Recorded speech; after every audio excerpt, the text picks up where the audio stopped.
Og áfram höldum með föstudagsþáttinn og nú ætlum við að forvitnast aðeins Káa TV og hann kominn til mín, Ágúst Stefánsson, markaðs- og viðburðarstjóri Káa. Velkominn. Já, takk fyrir það. Sko, íþróttafélög gera greinilega ýmislegt annað en að bara stunda íþróttir. Þeir eru líka að sýna og senda frá íþróttaviðburðum. Er þetta eitthvað nýtilkomið eða? Þetta eitthvað sem við stjórtum sumarið 2016 og við hefum svo bara verið á fullri ferð síðan. Já. Og við sýnum frá hvort sem handbolti, fótbolti, blak eða júdó, sem þetta allt greinar innan Káa. Já. Og hvort sem heldur sig krakkar eða fullorðnir. Og það alveg bara ótrúlega gaman að þjónusta alla, sko. Já. Hvernig byrjaði þetta? Er þetta bara eitthvað sem hefur verið að reiða sér til rúms? Ég ekki alveg inni í þessu. Já, íþróttir náttúrulega eitthvað sem margir bara lifa fyrir. Já. Og það náttúrulega eins og við þekkjum var með Akureyringa, margir sem flytja suður eða erlendis og vilja fylgjast vel með starfinu. Og við bara þjónustum þetta með því að sýna beint. Já. Og þá getur fólk farið bara inn á YouTube og fyrst með þessu þar einhvern veginn? Já. Eða sótt þetta þangað daginn eftir eða hvernig sem það nú er? Já, hvort sem það er beint á YouTube eða daginn eftir eða mörgum árum seinna. Það alveg okkur sem að vita það að fólk að horfa á leiki sem eru orðnir kannski 3-4 ára gamlir, sko. Það sé.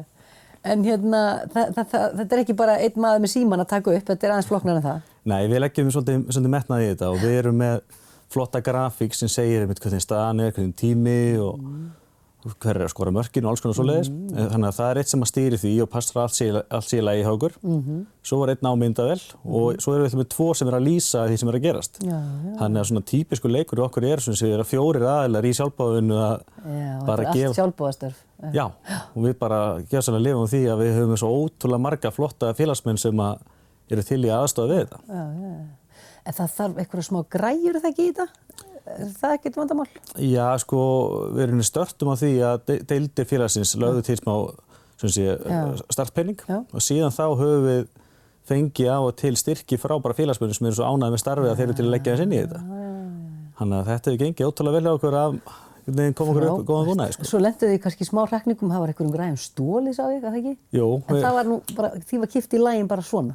Já, það vakti mikla athygli að við lentum í þessu leiðarlega máli og bara félagsmenn Káa og við vísum fleiri, bara landsmenn sem bara vildu endilega, bara ánægði með þetta, enda við sýnum eins og segja frá svo miklu starfi sem er að gera þetta fyrir norðan og líka frá upp að höfum lagt upp með það að tala miklu virðingu hvort sem þessi Káa-liðið eða andstæðingarna eða dómarana. Þannig að það getur henni hver sem hort á útsendingu hjá okkur og haft gaman af. Það ekki að við séum að... Það ekki það bara Káa eru bestir alltaf? Nei, auðvitað tölum við vel okkar félag á það, en það bara svo leiðir til lengdar ef það alltaf að hraun yfir andstæðingin eitthvað svoleiðis. Það virðing, gagnkvæm virðing. Já, og það eitthvað sem við höfum lagt upp með alveg frá byrjun, sko. Veistu hvernig þetta í öðrum félögum? Eru margir að gera þetta? Eru allir að gera þetta? Það alltaf orðið rosalega fjöldi sem að gera þetta í dag, sko. En það væri alltaf gaman ef allir myndi gera þetta og sérstaklega líka kannski að sama krafti og við gerum að því að við erum að sýna líka svona rosalega mikið frá barna- og unglingastarfi. Það líka eitthvað sem að við vekur mikla athygli. Og eru krakkarnir að horfa á þetta heldur? Bara heldur betur. Við erum alltaf með N1-mótið okkar í Káa sem stærsta yngreflokkar á landinu í fótbolta. Og þar sýnum við þetta einasta leik sem fer fram á einu vellinum hjá okkur og þetta voru 75 leikir sem við sýndum öllum líst og svaka gaman, sko, í sumar. Og þetta eitt af það mest áhorfa sem við erum sendað út. Þið getið alveg mælt það og fylgst með því? Já, það minnstamál. Og svo bjóðum við foreldrum upp á að kaupa eintaki af leiknum til þess að eiga hann í tölvunni heima, sko. Það líka slegið í gegn. Já, það sniðugt. Og þetta að passa upp á það á þessum mótum að það sé svolítið rótera hverju spil á vellinu sem tekin upp? Já. Við reynum... Þannig að aldrei kannski hægt að setja öll liðar, þetta er svo gríðarlega mörg lið. Já, við vorum með 204 lið á síðasta N1-móti, en við náðum að við vinnum 70% af liðunum í sjónvarpsleik. Frábært. Þetta er magnað. Sérðu fyrir þér hvernig þetta getur svo þróast og ég meina, verður þið bara konið með sjónvarpsstöð þarna, samkeppni við okkur? Nei, það er kannski ekki alveg það sem við ætlum okkur. Nei. En við erum nýbúin á að bæta við búnað hjá okkur, en núna getum við auðvitað sýnt frá 2 stöðum í einu. En það gerir svo ofta að það er kannski fótboltamót í Boganum við veturinn og sama tíma er kannski blakleikur eða handboltaleikur í Káamölum. Og þau getur ekki verið á 2 stöðum alltaf samtímis. En núna erum við að geta það og eins og það ef það til þess yngreflokkamóti í bóganum, þá fá oft krakka úr yngreflokkum til þess að aðstoða okkur við að manna allt sem það er að gera. Þannig að fjöldina sem kemur að því að láta þetta allt virka ótrúlegur. Þannig í leiðinni eru það að þjálfa upp komandi kynslóðir í þessu sjálfboðastarfi? Já, bara vonandi. Við þekkjum það rosalega vel sem erum hvað harðastir í þessu, hvað er ótrúlega gaman að lifa fyrir félagið sitt. Og þú lifir svo sannarlega fyrir KA því að þú starfar þar bara í fullri vinnu, ekki? Já. Og þá, hvernig lítur þinn svona venjulegi dagur út? Mætir bara í KA-heimilið, eða hvað? Já, og svo bara, tegum við bara þeim verkefni sem maður þarf að gera.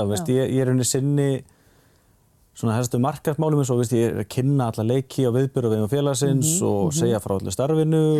Með viðeigandi fréttatilkynningum og samfélagsmiðla einhverju? Já, þetta orðið rosalega mikið í dag og KA líka orðið svo ótrúlega stórt batteri í dag. Þetta er svo marga deildir og ótrúlegur iðkendafjöldi. Já, hvað þið með til dæmis í barnastarfinu marga? Veistu hvað þetta eru margir? Þetta er rétt svona tæplega 2000 iðkendur sem við erum með, sem er náttúrulega ótrúlegur fjöldi og pælir í hvað búa margir á Akureyri og svo náttúrulega erum við mörg önnur félög líka. Þannig að þetta er mikil fjöldi. Mikil gróska og bara ótrúlega gaman að vinna í kringum þetta. Eitthvað svona framundan sem þú vilt segja okkur frá svona blálokkin? Eitthvað svona sem er að... Já, alltaf svo sem bara alltaf fara aftur á flug eftir svona jólafríi, sko. Þannig að nú er allins fótboltinn að fara í Lengjubikarinn, nú er handboltinn aftur að fara af stað og blaki líka og svo stutti ég í sínu nýju júdómóti, þannig að það er bara að gera að fylgjast vel með KA TV eða bara mæta. Og þá fer maður bara, maður kemst ekki á staðinn, þá getur maður farið inn á YouTube og bara sett KA TV. Já, eða bara KA.is, það er líka að vera hlekkuð þar inn og allt, þannig að við reynum að gera okkar best að hafa þetta mjög sýnilegt. Þetta er áhugavert að heyra og hvetjum fólk til að kynna sér þetta, missa ekki af neinu. Já, heldur betur. Takk fyrir komuna og gangi ykkur vel. Já, takk fyrir það.